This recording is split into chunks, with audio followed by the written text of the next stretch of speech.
ओम नमः शिवाय। नमः पार्वती पतये हर हर महादेव। प्रिय भक्तगणों, आज माघ माह कृष्ण पक्ष की नरक निवारण चतुर्दशी का व्रत है। इसे माघ की शिवरात्रि के नाम से भी जाना जाता है। कहा जाता है कि भगवान शिव जी के साथ माता गौरी का विवाह तय हुआ था। आज से ठीक 1 महीने बाद फागुन माह कृष्ण पक्ष चतुर्दशी तिथि महाशिवरात्रि के शिव पार्वती विवाह संपन्न किया जाएगा। इसी वजह से भगवान इनकी इन तिथि के ऊपर ही बड़े प्रसन्न हुए और बोले, जो भी भक्तगण इस दिन व्रत रखेगा और शिव पार्वती का पूजन करेंगे उससे कभी भी नरक नहीं जाना पड़ेगा। इसलिए इस चतुर्दशी का नाम नरक निवारण चतुर्दशी पड़ा।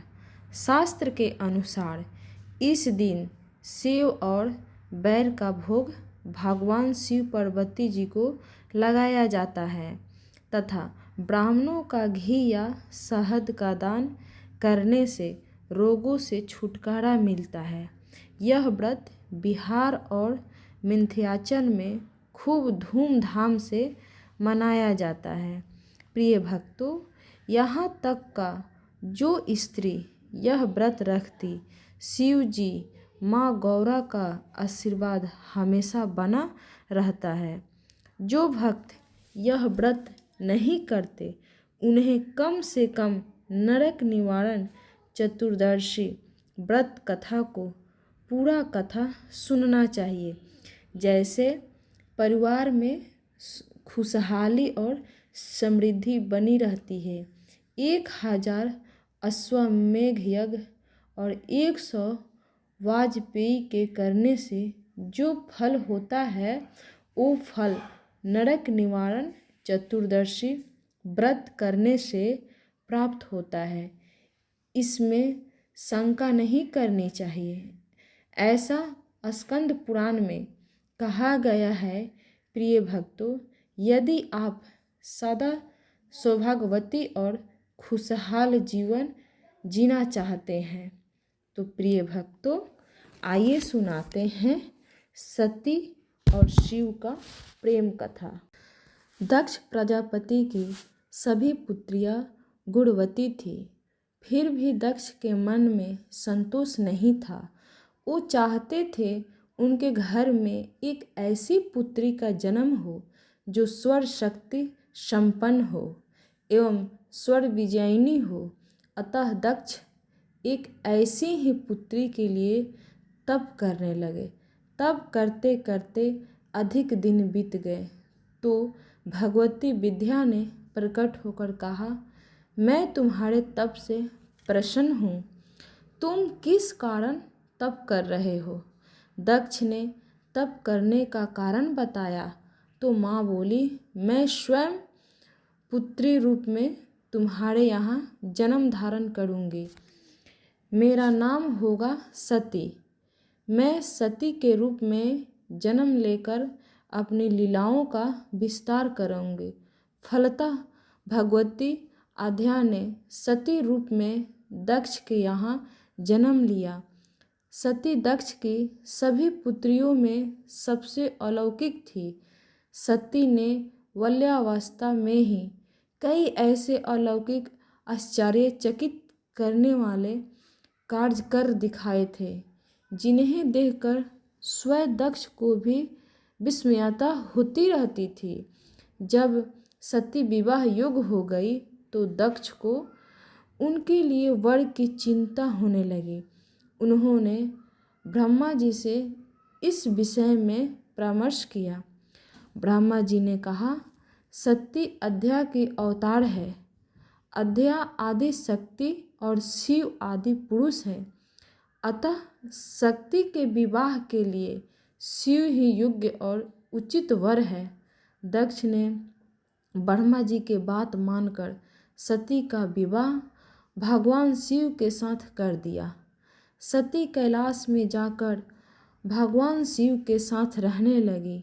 भगवान शिव के दक्ष के दामाद थे, किंतु किसी वजह से दक्ष के हृदय में भगवान शिव के प्रति बैर और विरोध भाव पैदा हो गया। एक बार देवलोक में ब्रह्मा ने धर्म के निरूपण के लिए एक सभा का आयोजन किया था। सभी बड़े बड़े देवता सभा में एकत्र हुए। भगवान शिव भी इस सभा में बैठे थे। दल में दक्ष का आगमन हुआ। दक्ष के आगमन पर सभी देवता उठकर खड़े हो गए, पर भगवान शिव खड़े नहीं हुए। उन्होंने दक्ष को प्रणाम भी नहीं किया। फलतः दक्ष ने अपमान का अनुभव किया। केवल यही नहीं, उनके हृदय में भगवान शिव के प्रति ईर्ष्या की आग जल उठी। वे उनसे बदला लेने के लिए समय और अवसर की प्रतीक्षा करने लगे। एक बार सती और शिव कैलाश पर्वत पर बैठे हुए परस्पर वार्तालाप कर रहे थे। उसी समय आकाश मार्ग से कई विमान कनखल की ओर जाते हुए दिखाई पड़े। सती ने उन विमानों को देखकर भगवान शिव से पूछा, प्रभु, ये सभी विमान किसके हैं और कहाँ जा रहे हैं? भगवान शंकर ने उत्तर दिया, आपके पिता ने बड़े यज्ञ का आयोजन किया है। समस्त देवता और देवगण इन विमानों में बैठकर उसी यज्ञ में सम्मिलित होने के लिए जा रहे हैं। इस पर सती ने दूसरा प्रश्न किया, क्या मेरे पिता ने आपको यज्ञ में सम्मिलित होने के लिए नहीं बुलाया? भगवान शंकर ने उत्तर दिया, आपके पिता मुझसे बैर रखते हैं, फिर वे मुझे क्यों बुलाने? सती मन ही मन सोचने लगी, फिर बोली, यज्ञ के इस अवसर पर अवश्य मेरी सभी बहनें आएगी। उनसे मिले हुए बहुत दिन हो गए। यदि आपकी अनुमति हो तो मैं भी अपने पिता के घर जाना चाहती हूँ। यज्ञ में सम्मिलित हो लूँगी और बहनों से भी मिलने का अवसर मिलेगा। भगवान शिव ने उत्तर दिया, इस समय वहाँ जाना उचित नहीं होगा। आपके पिता मुझसे बैर रखते हैं। हो सकता है वे आपका भी अपमान करें। बिना बुलाए किसी के घर जाना उचित नहीं होता है। पर इस पर सती ने प्रश्न किया, ऐसा क्यों? भगवान शिव ने उत्तर दिया, विवाहिता लड़की को बिना बुलाए पिता के घर नहीं जाना चाहिए, क्योंकि विवाह हो जाने पर लड़की अपने पति की हो जाती है। पिता के घर से उसका संबंध टूट जाता है। लेकिन सती पिहर जाने के लिए हठ करती रही, अपनी बात बार बार दोहराती रही। उनकी इच्छा देखकर भगवान शिव ने पिहर जाने की अनुमति दे दी। उनके साथ अपना एक गढ़ भी साथ में भेज दिया। उस गढ़ का नाम वीरभद्र था। सती वीरभद्र के साथ अपने पिता के घर गई। घर में सती से किसी ने भी प्रेम पूर्वक वार्तालाप नहीं किया। दक्ष ने उन्हें देखकर कहा, तुम क्या यहाँ मेरे अपमान कराने आई हो? अपनी बहनों को तो देखो, वे किस प्रकार भांति भांति के अलंकारों और सुंदर वस्त्रों से सुसज्जित है। तुम्हारे शरीर पर मात्र बाघंबर है। तुम्हारा पति शमशानवासी और भूतों का नायक है। वह तुम्हारे बाघंबर छोड़कर और पहना ही क्या सकता है? दक्ष के कथन से सती के हृदय में पश्चाताप का सागर उमड़ पड़ा। वे सोचने लगी, उन्होंने यहाँ आकर अच्छा नहीं किया। भगवान ठीक ही कह रहे थे, बिना बुलाए पिता के घर भी नहीं जाना चाहिए। पर अब क्या हो सकता है, अब तो आई ही गई हूँ। पिता के कटु और अपमानजनक शब्द सुनकर भी सती मौन रही।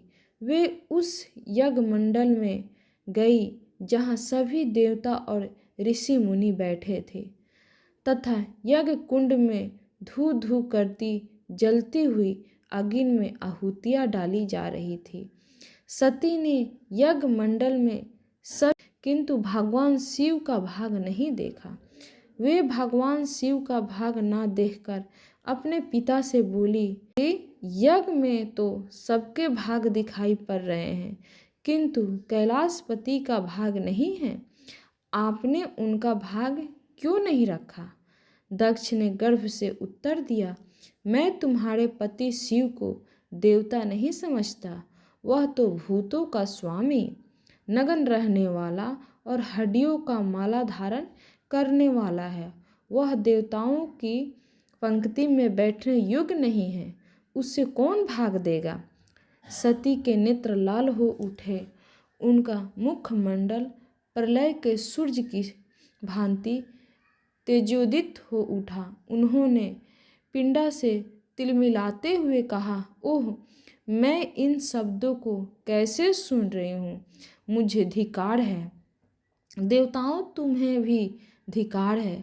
तुम भी उन कैलाशपति के लिए इन शब्दों को कैसे सुन रहे हो जो मंगल के प्रतीक है और जो क्षण मात्र में संपूर्ण सृष्टि को नष्ट करने की शक्ति रखते हैं।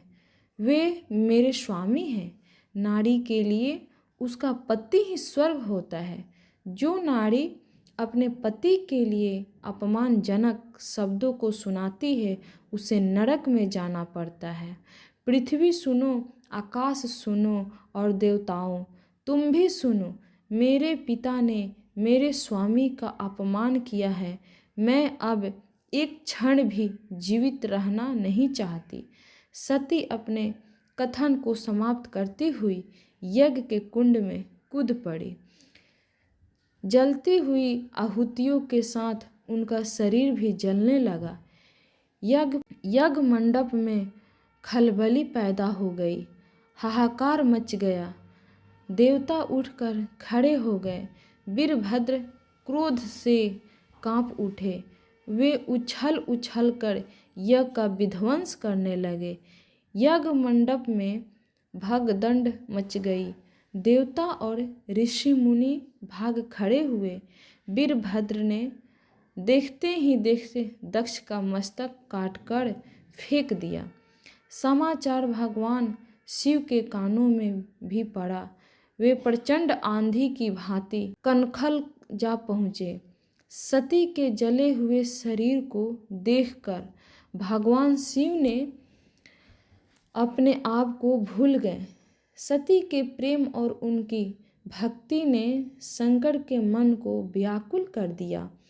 उन शंकर के मन को व्याकुल कर दिया जिन्होंने काम पर भी विजय प्राप्त की थी और जो सारी सृष्टि को नष्ट करने की क्षमता रखते हैं। वे सती के प्रेम में खो गए, बेसुध हो गए। भगवान शिव के उन्मत्त की भांति सती के जले हुए शरीर को कंधे पर रख लिया। वे सभी दिशाओं में भ्रमण करने लगे। शिव और सती के इस अलौकिक प्रेम को देखकर पृथ्वी रुक गई, हवा रुक गई, जल का प्रवाह ठहर गया और रुक गई देवताओं की सांसें। सृष्टि व्याकुल हो उठी। सृष्टि के प्राणी पुकारने लगे, त्राहिमाम त्राहिमाम। भयानक संकट उत्पत्ति। सृष्टि के पालन भगवान विष्णु आगे बढ़े। वे भगवान शिव की बेसुधी में अपने चक्र से सती के एक एक अंग को काट काट कर गिराने लगे। धरती पर 51 स्थानों में सती के अंग कट कट कर गिरे। जब सती के सारे अंग कट कर गिर गए तो भगवान शिव पुनः अपने आप में आए। जब वे अपने आप में आए तो पुनः सृष्टि के सारे कार्य चलने लगे। धरती पर जिन 51 स्थानों में सती के अंग कट कट कर गिरे थे, वे ही स्थान आज शक्तिपीठ माने जाते हैं। आज भी उन स्थानों में सती का पूजन होता है, उपासना होती है। धन्य था शिव और सती का प्रेम। शिव और सती के प्रेम ने उन्हें अमर और वंदनीय बना दिया। ओम नमः शिवाय। प्रिय भक्तों, मेरे वीडियो पसंद आए तो कमेंट करना, शेयर करना, लाइक करना, सब्सक्राइब करना।